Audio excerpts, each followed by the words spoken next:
societies, right down to each individual. Information capital bears down on each of our bodies and each of our homes. The information economy is not out there. The information economy is in here, is us. The whole of our lives is mobilized for profit. I'm actually interested in the superstructure of this problem, and I'm very interested in the lived experience of this problem. If I had been speaking yesterday, I would have chosen to speak to you about my theory of surveillance capitalism and its production of power.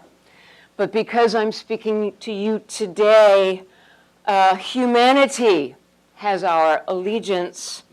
And in order to do that, I believe that the topic requires a different approach, a different modality, a different vocabulary, a different part of our brains. So that means a shift from supply to demand, if you will, from theory to our emerging conditions of existence and the nature of the struggle for effective life that these new conditions introduce. My aim this afternoon in stimulating other parts of our brains is to present a short play. It is intended to be a 5-act play, but I only have 4 acts completed. The name of my play is The Right to Sanctuary.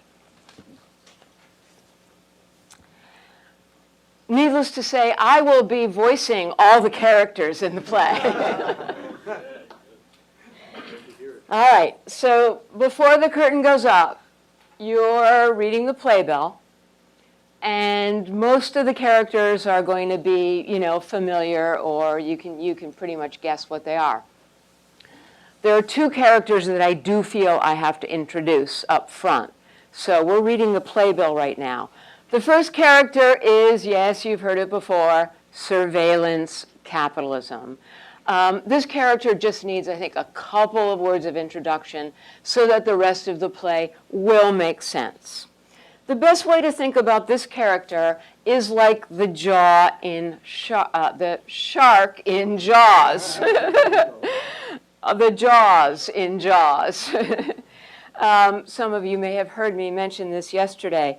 A menacing presence that is always circulating right below the surface, calculating right below the surface, and just beyond what you can ascertain. You know it from its eruptions, when it occasionally leaps up to grab some prey. This used to occur in surveillance capitalism from time to time and in certain settings.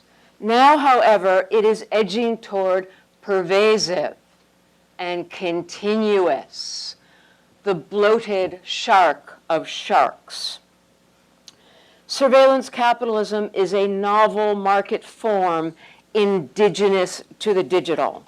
It has many objects of prey, but its most important is human life. Human life is rendered first as behavior. Behavior is translated into data.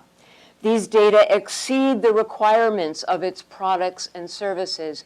Ergo, they are surplus. That is key. This behavioral surplus is valued for its predictive power. Think of the ivory tusk, not the elephant. You are the elephant. But it's only the ivory tusk, the surplus, that interests surveillance capitalists. These surplus data are manufactured into what I call prediction products, which are sold in specifically constituted markets for future behavior. These markets began with advertisers online, but there is no reason that they are limited to those actors any more than mass production is limited to automobiles just because it was discovered in an automobile plant.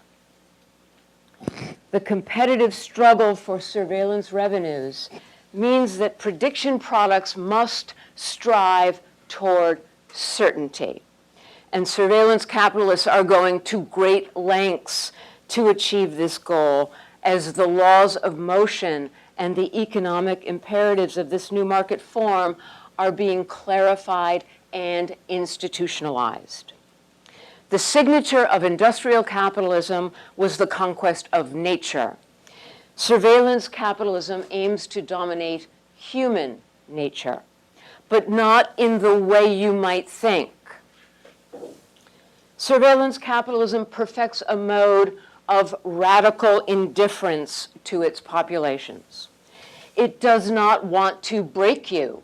It does not want your blood. It does not want your tears. It does not want the sweat from your fear. All it wants are the data that leach from those things. The rest is up to you.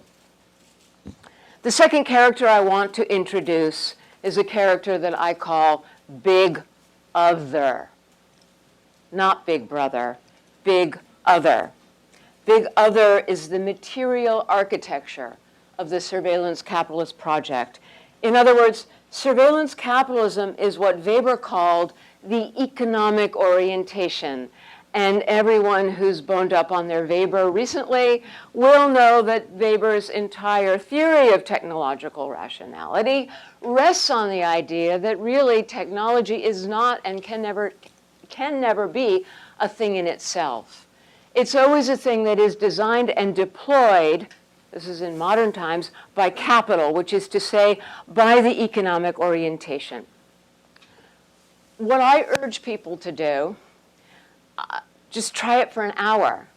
Excise the word technology from your vocabulary and substitute instead the word capitalism, or even better, surveillance capitalism, because it's the economic orientation that is bringing the technology into play. The usual suspects are all here as far as constituting Big Other. Our computers, our phones, our devices, all computer-mediated transactions, all of the things that we don't want to call the Internet of Things, all of that. And the key point is that we are now on our way to the long imagined, long dreamt for, and now gradually realizing pervasive, sensate, computational architecture that infuses all places, spaces, things, bodies. This architecture is propagandized with an ideology of inevitablism, an ideology, and described by those ideologues as digital omniscience. The curtain rises, Act 1. The scene is an undergraduate classroom, amphitheater style. About 70 third-year college students in this classroom. We have sent the youngest among us to scout Big Other's frontier. I am listening for their messages in a bottle. As we discuss their lives at a specific part of this frontier, generally referred to as social media. Their messages are filled with poetry, but alas, I summarize. She says, the person I present is a curated object. She says, I curate a different person for every audience. Only my true self is shown to my friends. He says, the more I give to this process, the more distant I feel from the object I present. I know that they've all read Irving Goffman. So they've all read about the presentation of self in everyday life. And I ask them, is this just a new iteration, a 21st century iteration of what Goffman talks about? They ponder. There's silence. And then she speaks. The difference is that Goffman assumed a backstage where you could be your true self. For us, the backstage is shrinking. There is almost no place left where I can be my true self. Even when I think I am backstage, I suddenly discover that I'm on stage and everything changes.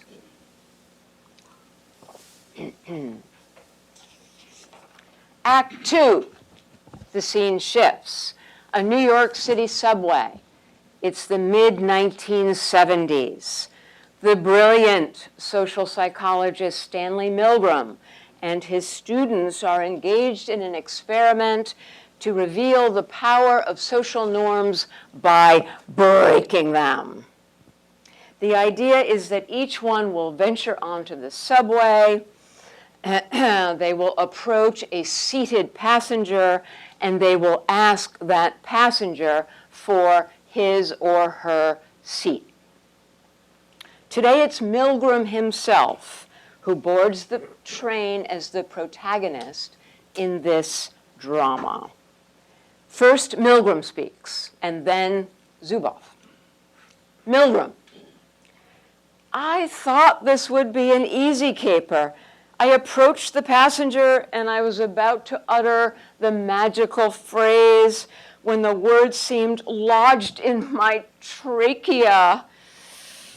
And they simply would not emerge. I stood there frozen and then retreated. I was overwhelmed by paralyzing inhibition. I had to sit down and I was furious with myself, and finally I forced myself to stand up and try again. Finally, after several unsuccessful tries, I went up to a passenger and I choked out the request, "Excuse me, sir, please, may I have your seat?" A moment of stark, anomic panic came over me. But the man got right up and gave me his seat. I was overwhelmed by the need to behave in a way that would justify my request. My head sank between my knees, and I could feel my face blanching. But I was not role-playing. I actually felt as if I was going to perish. Soon the train pulled into the station, and I quickly exited. I was surprised to discover that as soon as I left the train, all the tension disappeared. My students and I shared our experiences, and we identified 3 key themes. First was the recognition of the enormous inhibitory anxiety that ordinarily prevents us from breaching social norms. These are not minor regulatory forces in social life, but they are basic ones. Second, the reactions of the breacher are a compelled playing out of the logic of social relations. Finally, any confrontation of social norms crucially depends upon the possibility of an exit.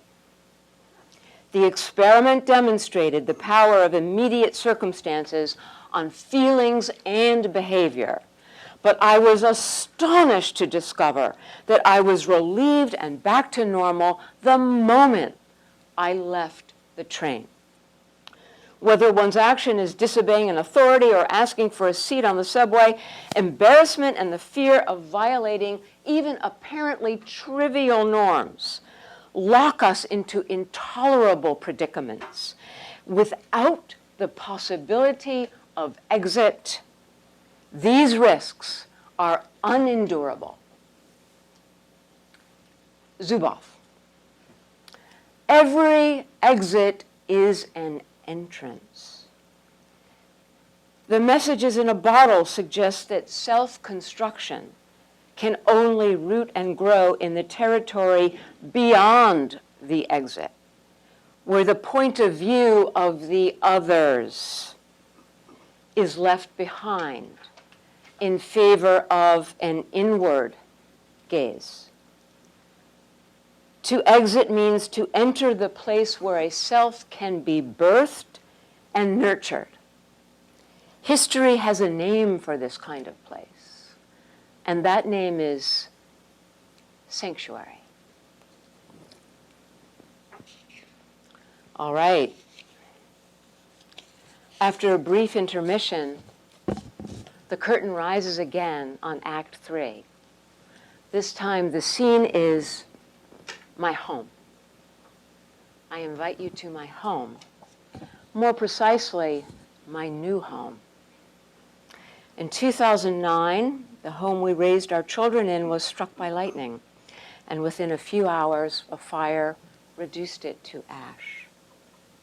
The two characters in this act are Zuboff and Gaston Bachelard, the philosopher, professor of the Sorbonne, and author of The Poetics of Space.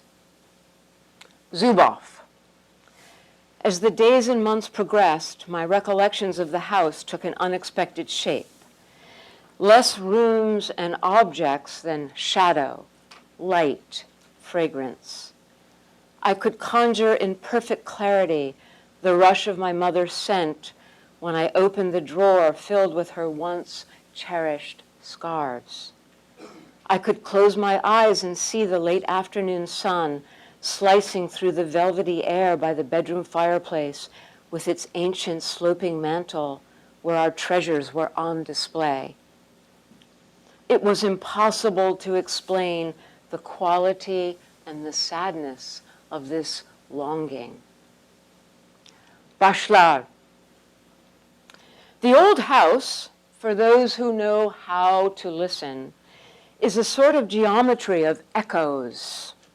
The voices of the past do not sound the same in the big room as in the little bedchamber.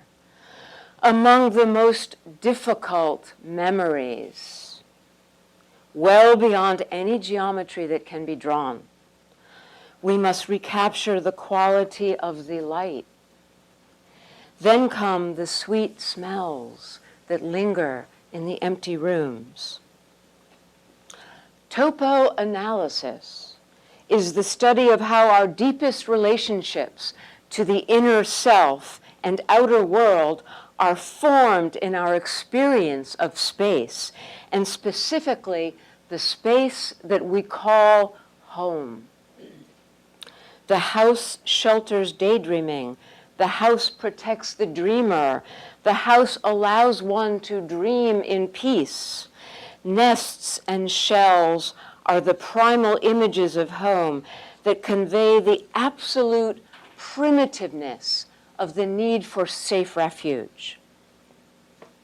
Zuboff. Home is our school of intimacy, where we first learn an identity that imbues our day and our night dreams forever. It shapes not only the existential counterpoint of home and away, but also many of the most fundamental ways of making sense of experience. House and universe, refuge and world, solitude and company, inside and outside, concrete and abstract, being and non-being, this and that, here and elsewhere, narrow and vast, depth and immensity, public and private, self and other. Our family was instinctively drawn to these themes in imagining a new home. And when we were finally able to undertake that project, we foraged for durable natural materials, old stone and scarred wooden beams that had withstood the storms of time. This is how the walls of our house came to be massive, nearly a foot deep, and packed with insulation. The result is just as we had hoped, a lush and peaceful stillness. We know that nothing guarantees safety and certainty in this world, but we are comforted by the serenity of this home and its layered silences. The days unfurl now within the embrace of these generous walls, where once again our spirits spread and root. This is how a house becomes a home, and a home becomes a sanctuary. According to Big Other's architects, however, these walls must come down. There can be no refuge. There can be no exit. The primal yen for nests and shells is kicked aside like so many detritus from a human, fusty time. With Big Other, the universe takes up residence in our walls. No longer the sentinels of sanctuary, the walls have become real estate in which the others set up shop. That our walls are dense and deep is of no importance now, because the boundaries that found the very experience of home are to be erased. There can be no corners in which to curl up and taste the pleasures of solitary inwardness. There can be no secret hiding places, because there can be no secrets. Big Other swallows refuge whole, along with the categories of understanding that originate in its elementary oppositions, house and universe, depth and immensity. Those ageless polarities in which we discover and elaborate our sense of self are casually eviscerated. Immensity installs itself in my refrigerator. The world chatters in my toothbrush. Elsewhere stands watch over my bloodstream. The garden breeze stirs the chimes draped from the willow tree, only to be broadcast across the planet. The locks, they have vanished. The doors, they are open.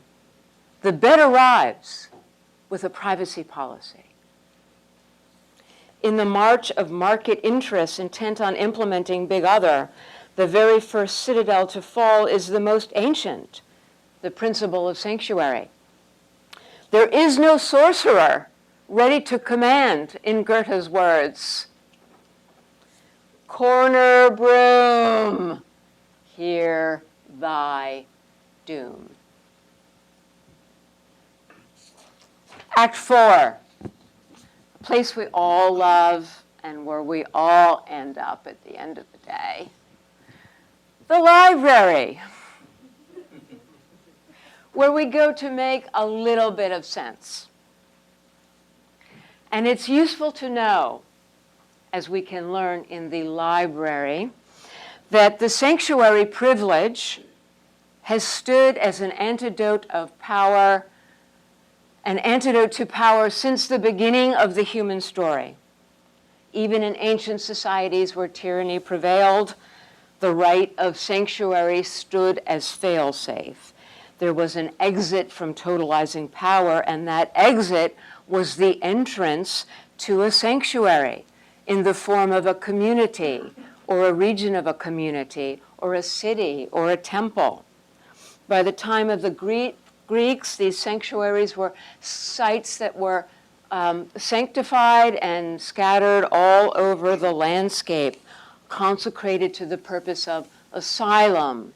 The Greek word asylum means unplunderable. The right of asylum survived into the 18th century in many parts of Europe, attached to holy sites, churches, monasteries. And its demise was not repudiation, but rather a recognition of social evolution, the firm institutionalization of the rule of law, so that sanctuary was provided by law, as one historian put it, justice as sanctuary. From English common law, the long thread of sanctuary doctrine reappeared in American jurisprudence. Linda McLean wrote in 1995 on her interpretation of the Fourth Amendment, there is a strong theme of a proper realm of inaccessibility or secrecy with respect to the world at large, as well as a recognition of the important social dimension of such protected inner space. But when legal scholars address the challenges of computerization in the Fourth Amendment, understandably, the problem is most often framed as one of individual protection from state power.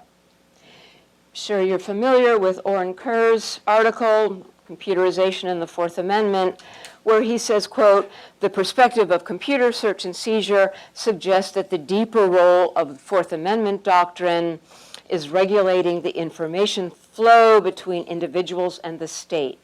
The broader question is how to regulate government access to information. Legal scholarship is just beginning to reckon with these new facts of the attack on sanctuary. There's a 2016 article you may know by Andrew Guthrie Ferguson, who concludes, quote, if billions of sensors filled with personal data fall outside of Fourth Amendment protections, a large-scale surveillance network will exist without constitutional limits, AKA Big Other. I'm at the last moment here. No exit is the necessary condition for Big Other to flourish, and its flourishing is the necessary condition for all that is meant to follow. The tides of behavioral surplus that transform into revenue, the certainty that will meet every investment with guaranteed outcomes, the bypass of trust in favor of algorithms' ruthless indifference, the paradise of effortless connection that exploits the needs of harried second modernity individuals in their quest for effective life and transforms them into means to others' ends. The indifference to the sovereignty of the individual, the plundering of the self, the extinction of autonomous moral judgment, the actuation and modification of your behavior and mine that quietly drains the will to will, the right to voice in the first person in favor of others' commercial interests. The destruction of the social relations of the old and slow and still unfulfilled ideals of self-determining citizens and the legitimate authority of democratic politics. Each of these is exquisite unicorns, and each is exquisite unicorns that has inspired the best that humanity has to offer, however imperfectly these things have been achieved. But every unicorn has a hunter. There can be no doors, no locks, no friction, no opposition between intimacy and distance.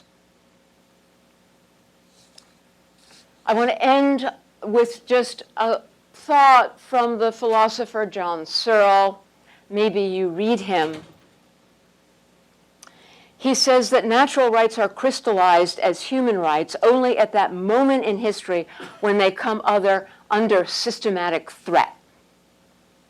What counts as a basic right, he argues, is historically contingent and pragmatic. I suggest that we now face the moment in our history when the natural right to sanctuary has come under systematic threat from a pervasive digital architecture owned and operated by surveillance capital, necessitated by its economic imperatives, and driven by its laws of motion. Now it falls to us to establish our bearings. to resurrect indignity, to resurrect astonishment, to resurrect outrage, to declare and defend sanctuary as a rightful condition of human existence. To say, in a word, this is not okay. And to write Act 5. Thank you.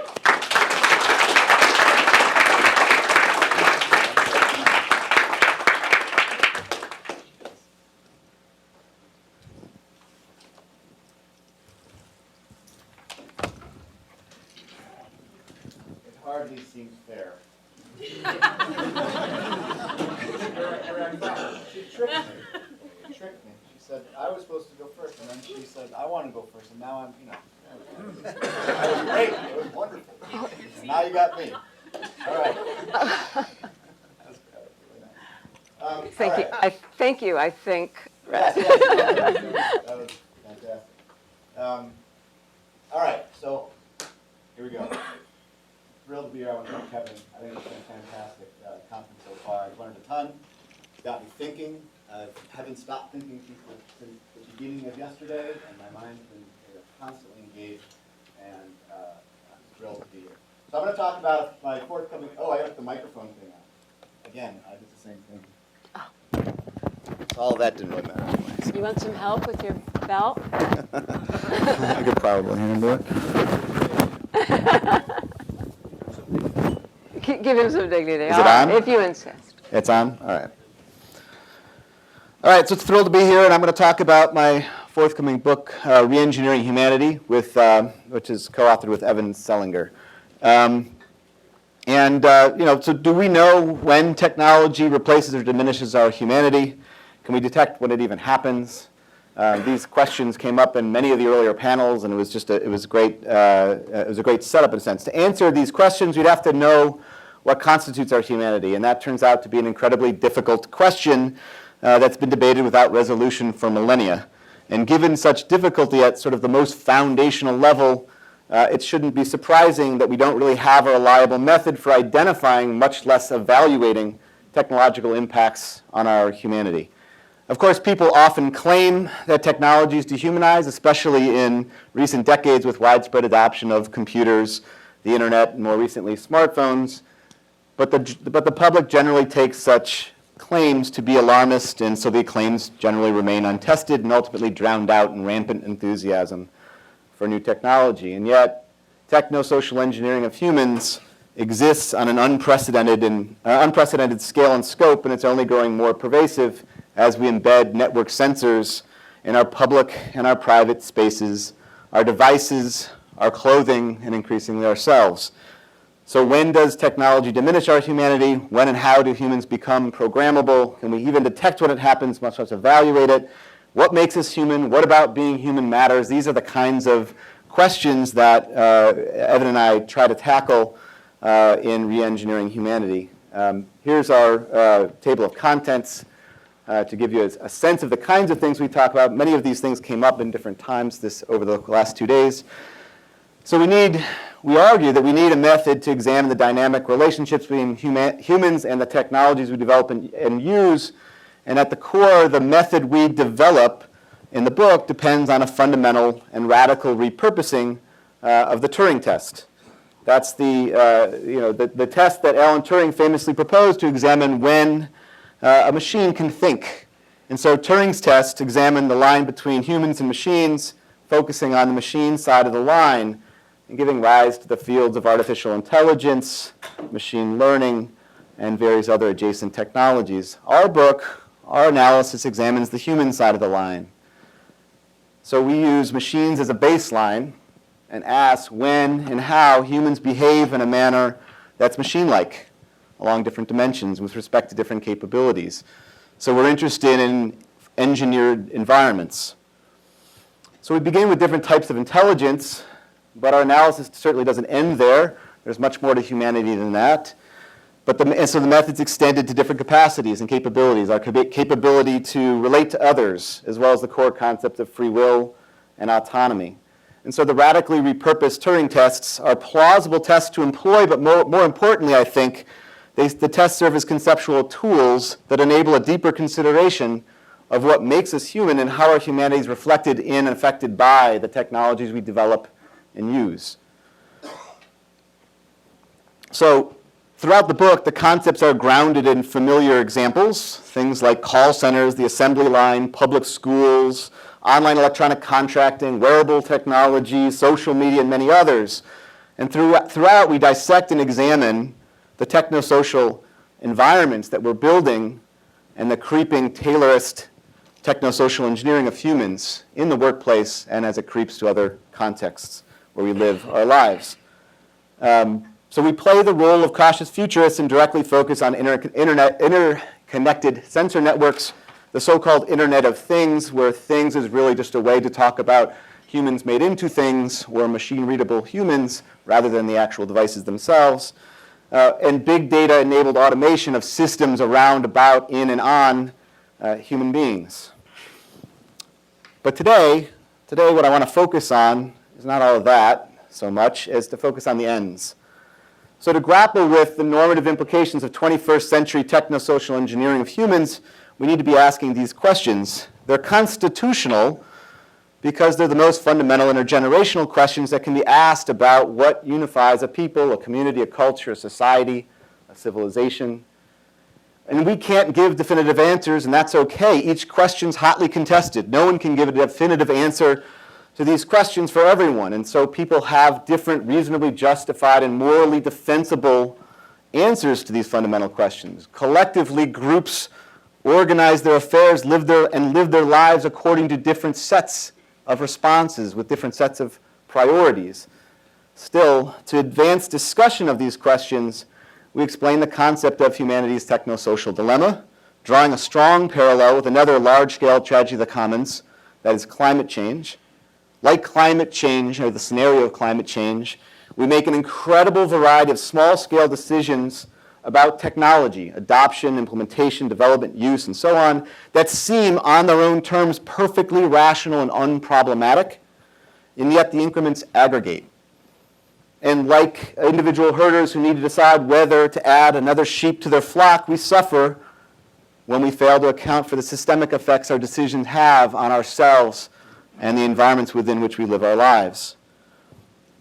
So for humanity's technosocial dilemma, the shared resource that's at risk of deterioration and possibly even depletion, we argue is nothing less than humanity itself. And to help frame the normative implications, we discuss Robert Nozick's famous experience machine thought experiment and then our own extension of that thought experiment. I'm going to talk about that with you today. But first, I want to explain our conception of humanity. So it's easy to believe that the meaning of humanity is simple and intuitive and unproblematic. You know it when you see it. It seems that way when we look in the mirror or talk to our children. We're human, and so humanity must be that which we are, or those who are like us are. This sort of common sense view lulls us too easily into believing that what matters about being human, that is what's special and important and worth protecting and cherishing, is whatever we happen to be in the present. What is what ought to be. And on this view, humanity is too easily taken as a given, stable and safe, as if it's a persistent and seemingly inevitable and natural state of affairs. Proponents of this view risk being profoundly ignorant, however, about history. It obscures what the present generation has inherited from past generations and their sacrifices, turns a blind eye to incredible cultural variations within the present generation, and turns a blind eye to how our actions in the present affect future generations. And so frankly, it perpetuates a lack of imagination about possible futures for humanity in the worlds we are, one way or another, building. And so some would say that what it means to be human can be described biologically. That's one approach. And we might identify distinguishable evolved characteristics and capabilities of Homo sapiens. Right? Only Homo sapiens have evolved the complex cognitive and social capabilities needed for widely shared language, fiction, and other social institutions that scale beyond small, close-knit groups. And these basic capabilities and social infrastructure are what enabled humans to conquer the earth and reconstruct the environment within which we evolve, and thereby re-engineer ourselves. And this descriptive biological approach does have the advantage of being scientific It can help us identify or reveal a set of functions that relate human beings with other species as well as our natural environment, but it has significant limitations. Biology doesn't explain everything about humanity. It can't account for the complex and nuanced ways in which we relate to and evolve within our reconstructed built environments. Biology doesn't explain the tools we choose to build and use, much less whether, how, when, or why we would engineer ourselves through our technosocial tools. It's precisely because we've evolved to the point where we can shape ourselves and our society over time and over generations that we can even engage with these types of questions. So human beings can contemplate and act upon these questions only because of the various capabilities we've gained through evolution and, this is critical, and practiced, owned, developed, and sustained collectively.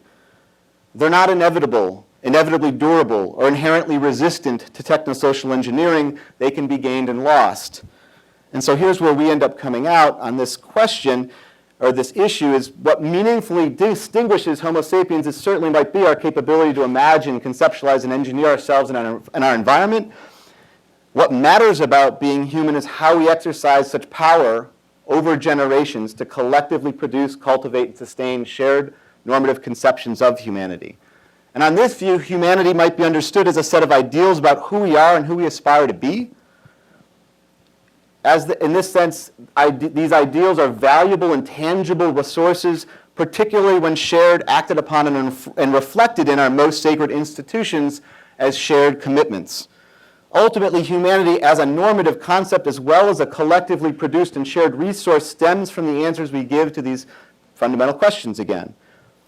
Conceived of as a shared set of ideals reflected in us and our built world of imagined realities, institutions, infrastructures, and environments, humanity is at risk, we suggest, by pervasive technosocial engineering.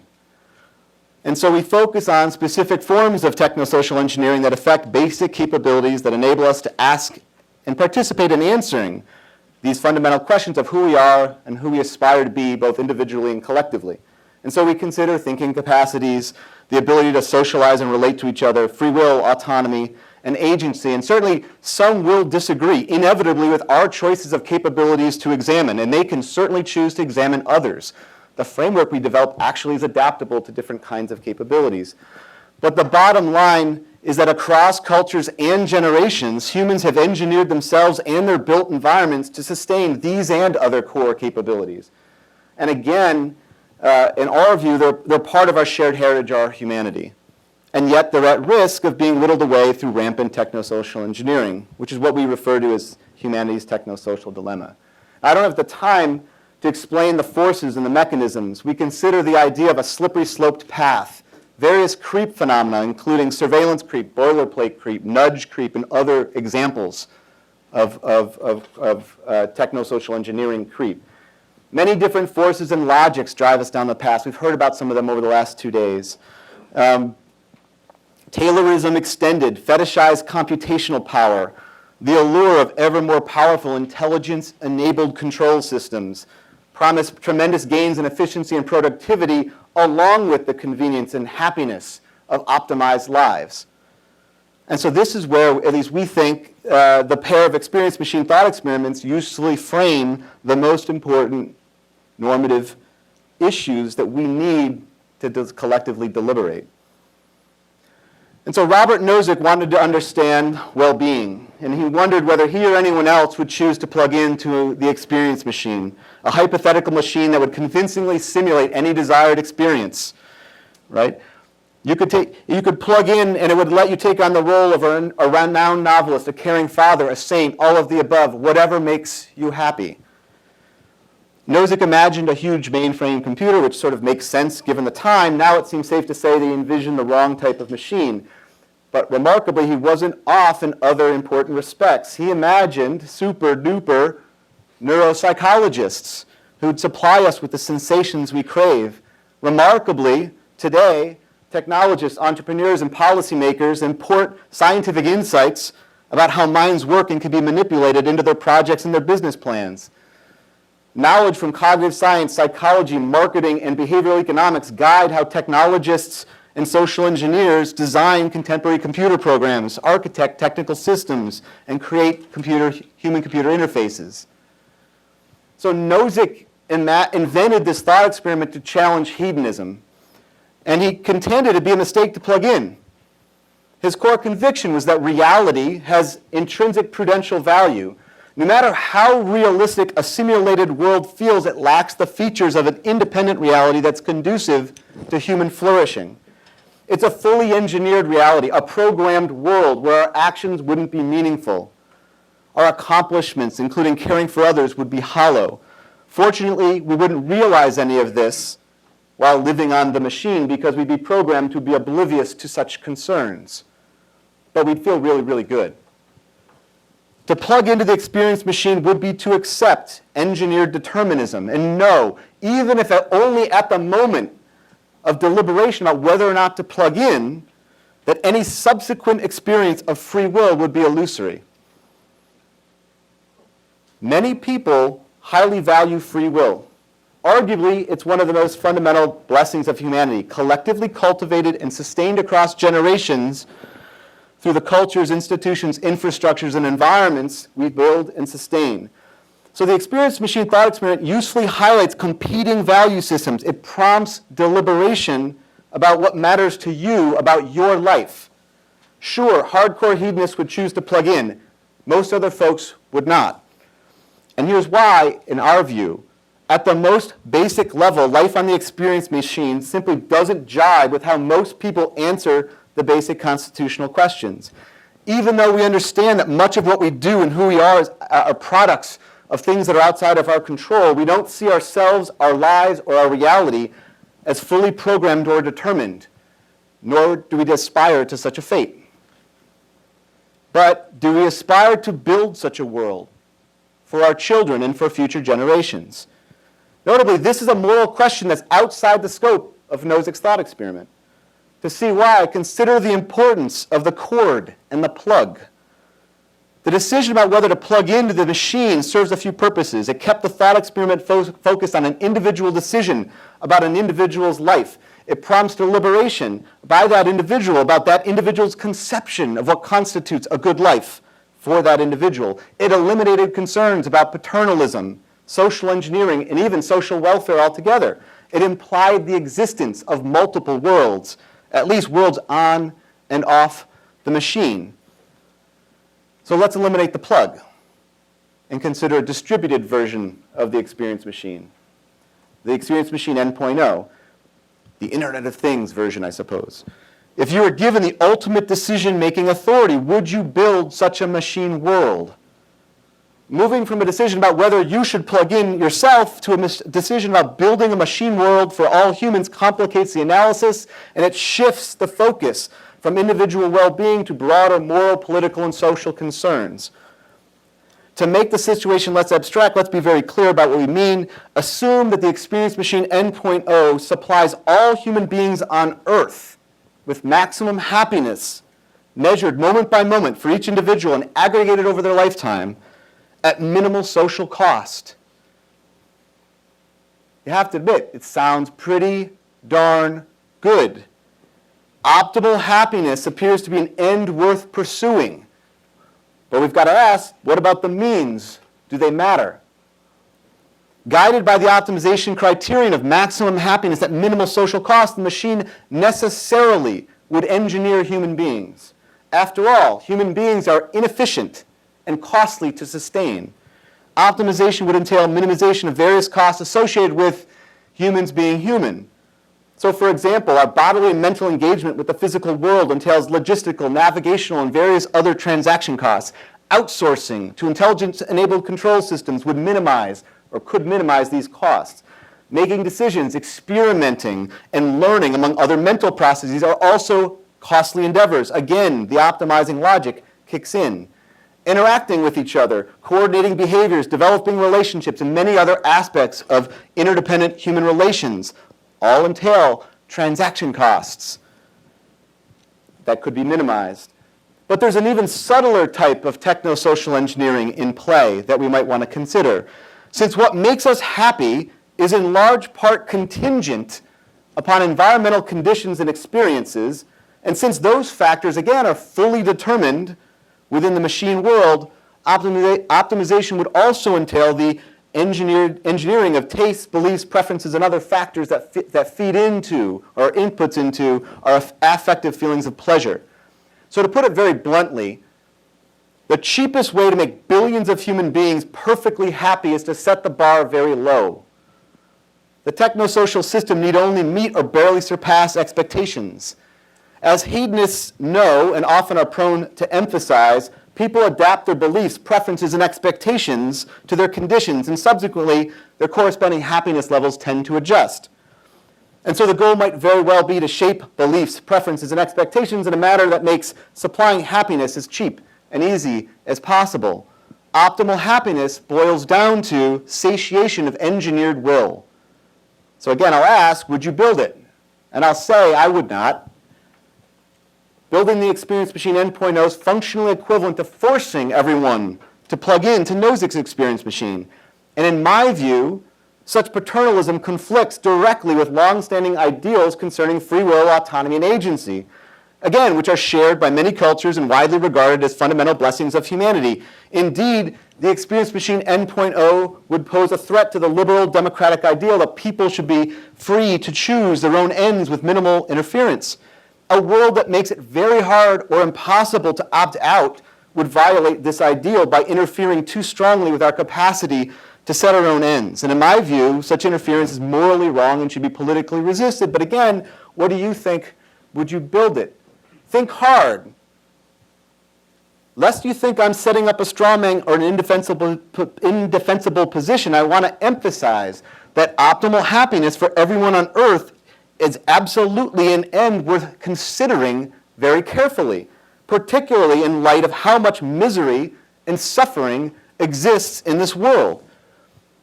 And so I pose this thought experiment, for example, to Peter Singer, a renowned philosopher, an incredibly thoughtful and generous person, and after discussion and deliberation, he said he had the following response, which he said I could share with you. Right? So I'm a sufficiently hardcore hedonist to think democracy is a means to an end. Essentially, if you can actually imagine achieving optimum happiness, I would build it. Of course, the thing about thought experiments is that they're designed to prompt deliberation, to get you to thinking about what really matters. They're not predictions, and so you might be doubtful that we don't have much to worry about, or I guess get excited about, depending on your view. We're a long way off from building the Experience Machine N.0. Perhaps, probably, and yet we may be on the slippery slope path to a world or some version of it. And again, therein lies humanity's technosocial dilemma. As with climate change, we need to identify and appreciate the dilemma, which among other things requires us to confront those basic constitutional questions. What matters about being human? And the ends that shape the worlds we're building, one way or another. And so we develop a framework for solutions that help create friction on the path, something that came up earlier, that mitigate technosocial engineering creep, that might help us to identify and make possible alternative paths and futures, but it's hardly a comprehensive solution set. We start at the level of ideals, a freedom to be off and a freedom from engineered determinism. Perhaps sanctuary is another way to sort of frame and think about it at a high level ideal. We talk about resurrecting humanism as a movement, as environmental humanism, recognizing that humanity depends upon the built environments, the environments that we build, and there's a dynamic relationship between us and the environments within which we live. We talk about the ends and values commitments that we have, which again, here for us at least, is human flourishing and capabilities. And then we move into logics and strategies. I've seen the moment, I got a minute left, or I had a minute left about 2 minutes ago, so I don't have any time. But we outlined a number of different strategies, some of which actually connect interestingly with a lot of the points that have come up earlier today. Things like neutrality rules to regulate intelligent-enabled control systems. That's really what net neutrality on the internet's about, if you think hard about it, or I can explain. But we'll need such things in smart homes and smart grids and smart transportation systems. Obfuscation, I don't know where Helen is. I can't really say I'm in my mode. Where are you? There, you're right in front of me. So we talk about Helen's work there. a whole bunch of other things that we might be able to do. Engineering transaction costs and inefficiencies is another way to think about it. Thanks. Thanks for listening.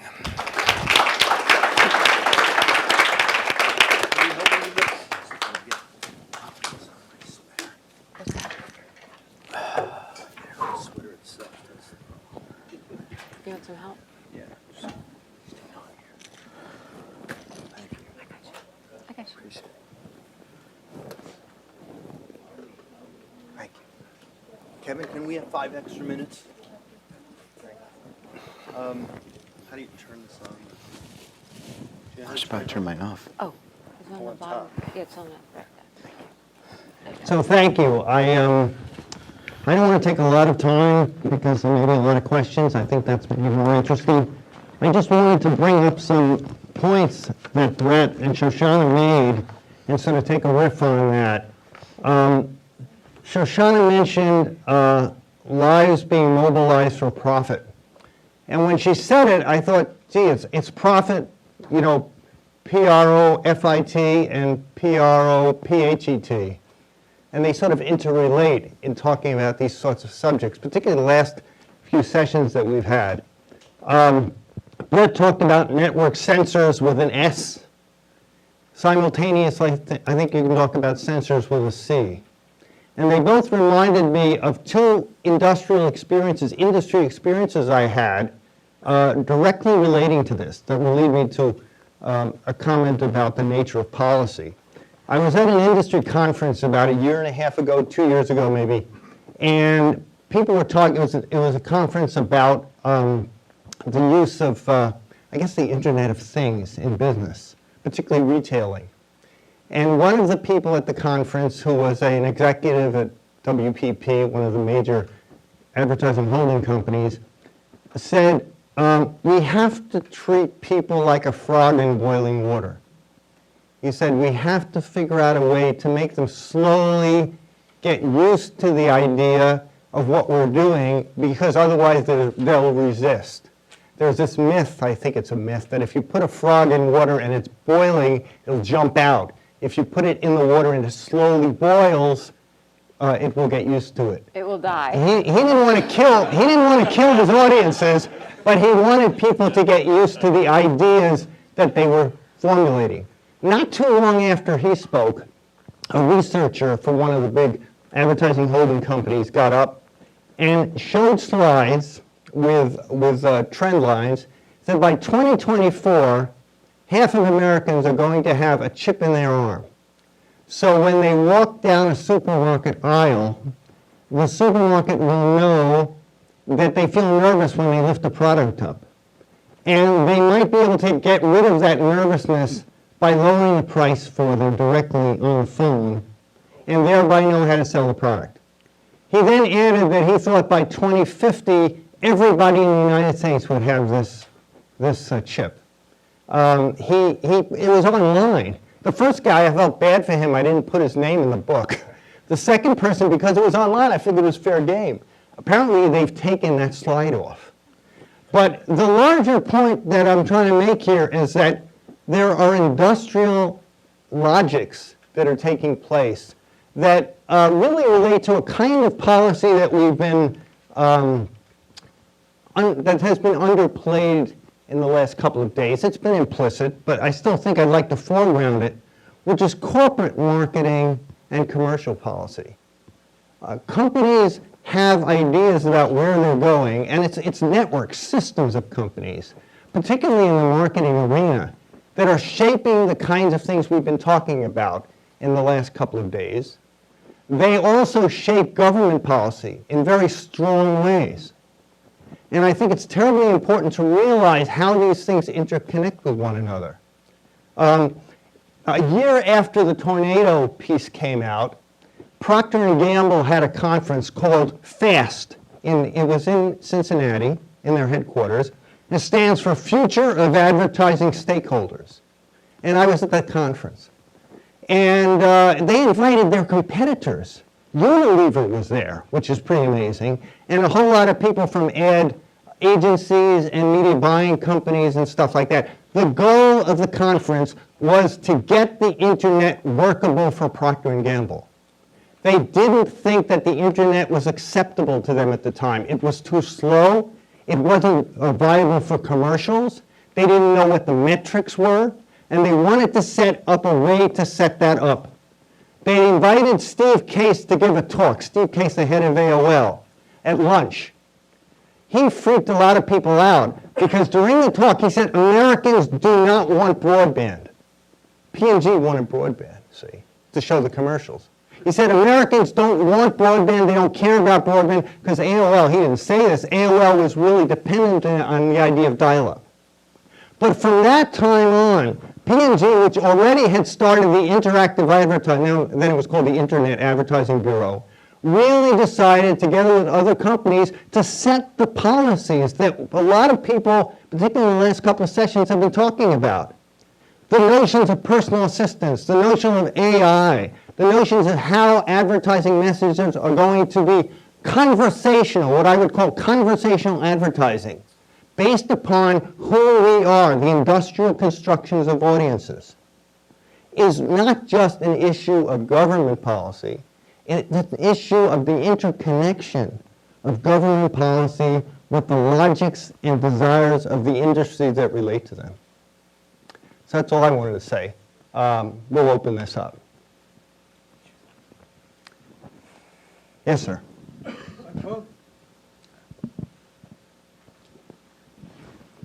I have a chip in my hand, and I love it. It opens up certain doors, but I love it because I can control it. And if the government or somebody or my employer ever wanted the chip from my hand, I would probably bite it out. There are companies that do that. Yeah, and it's actually fun to have it, and it opens doors, so if I get a handful of books, I don't have to worry about it. My question is really for Shoshana. What is to be done? What do you think is feasible?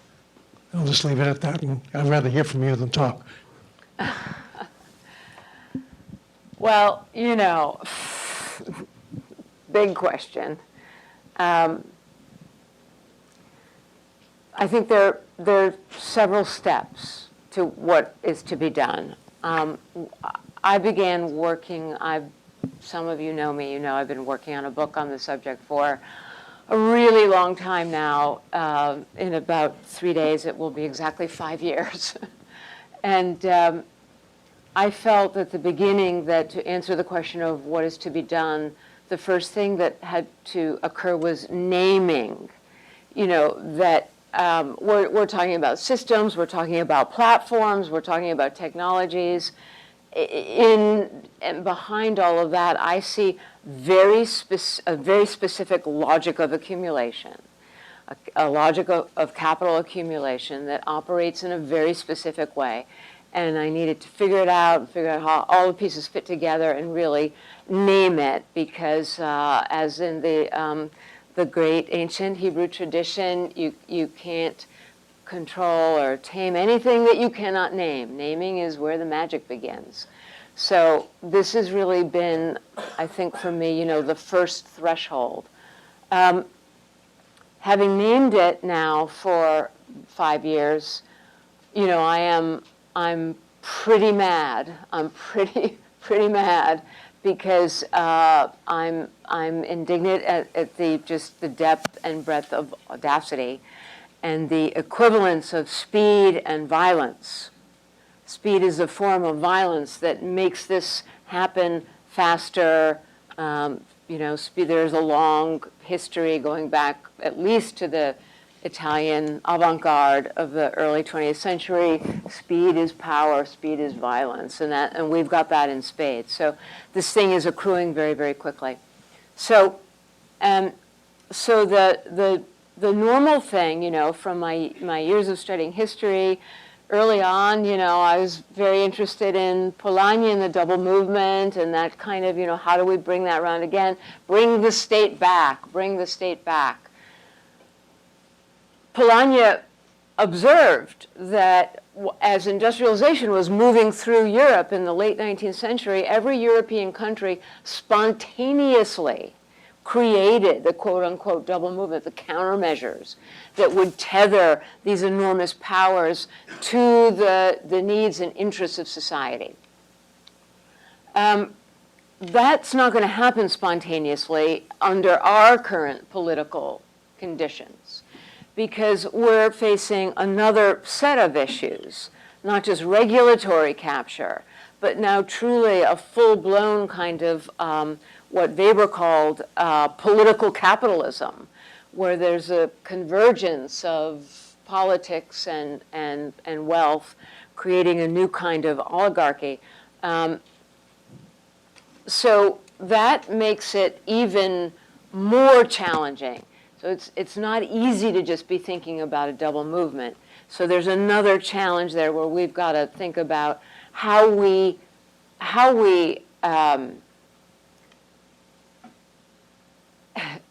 Piketty says at the end of his good long book, we must bet it all on democracy.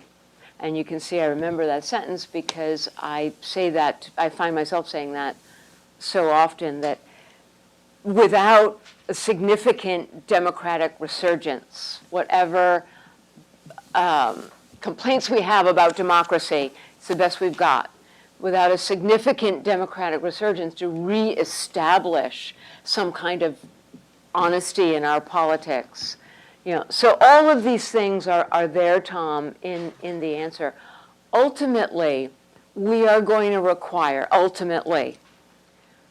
global institutional frameworks that do not, it's not antitrust, it's not monopoly. There's no point in breaking up a Google, the first and greatest surveillance capitalist, and having 5 smaller surveillance capitalists. Monopoly is, we're past that. So we're going to need the kinds of interventions, I call them interruptions, that actually understand the specific mechanisms and interrupt the mechanisms. For example, I challenge the legitimacy of the rendition of behavior. The rendition of behavior in order to datafy, in order to have surplus flows, that the reconstitution of populations as raw material. I challenge that. So I think it's reestablishing the threshold of legitimacy is going to be a big piece of the content of what then institutionally has to occur. We have 5 minutes left, so maybe we can have 3 questions and then take them together. Yes, sir. Hi, this question is for Shoshana. Your performance on Sanctuary really made me think of the people who utilize social media platforms as a form of sanctuary out of either necessity or isolation or criminalization, and how surveillance capitalism profits off of their labor as currency and data, and how these communities are using these platforms while they're also being censored or erased. And so I'm thinking about how earlier this month the hashtag bisexual was just totally erased from the platform, or how sex workers and adult entertainers are banned or perma-banned from a lot of payment and fintech platforms. And so you're talking about how every exit is an entrance, and I think that's a really, really beautiful sentiment. But what about for those platforms that sort of ensure that there is no entrance for certain populations? Who has the black pen? So I'm just going to go ahead. Julian Yonker, the Wharton School. This is for Shoshana, and I think you started answering this already. But I was noticing up until this panel a kind of disconnect between the diagnostic and the prescriptive modes of the talks. Diagnosis tended to go kind of systematic. And we heard about Heidegger, and I think the Frankfurt School was behind that, and now we finally come to Marx. But the prescriptive mode has so far been regulatory and legal and even technical. And, if we're really going back to Marx, I wonder whether there are other ways in which we might think about the response to our current state of being. So the question is this: do you see, we've moved from capitalism to surveillance capitalism, do ideas, old Marxist ideas like crisis and class struggle, still have a role for us? One more question. People, when we talk about surveillance capitalism, people sort of present this sort of surveillance-driven price discrimination as kind of this dystopian ideal, but I'm wondering why we are so concerned about that. I mean, the industry that's kind of the king of price discrimination is higher education. I mean, we should probably look around us. I mean, if you apply to, school, you need to disclose your income, and they determine, okay, how much can you afford to pay, and they charge you as much as that. So, is the endpoint going to be kind of higher education is kind of what the future will be like in every industry, just doing what we're able to do right here? Go ahead.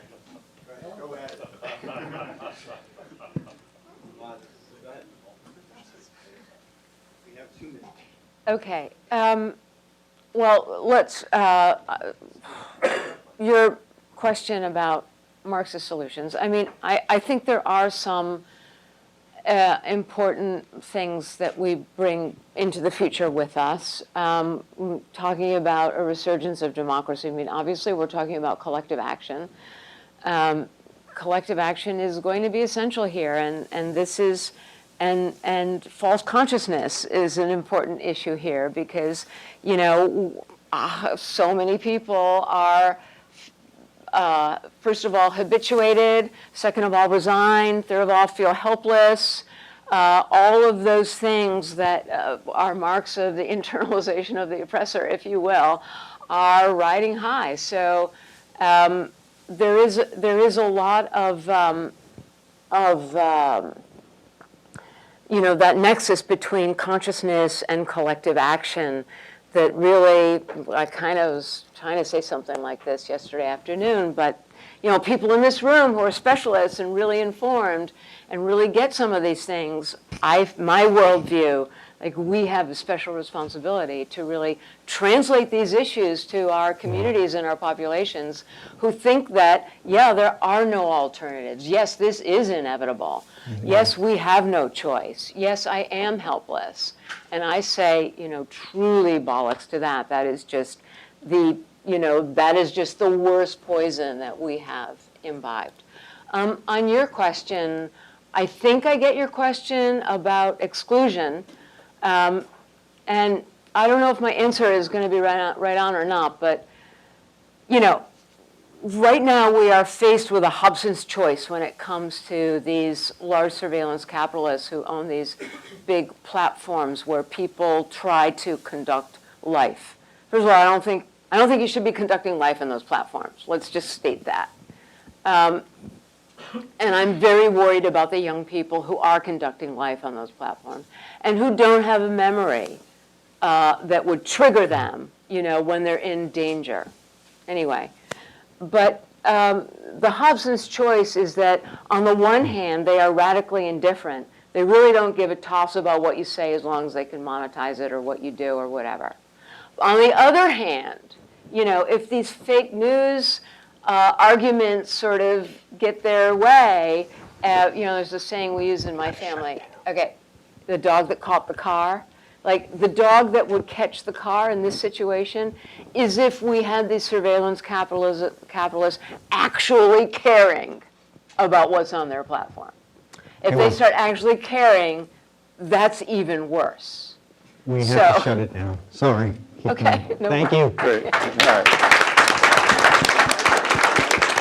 All right. So in some ways it is a good sign when we are having to cut people off because there's so much more to say. We've had so much great food for thought the last day and a half.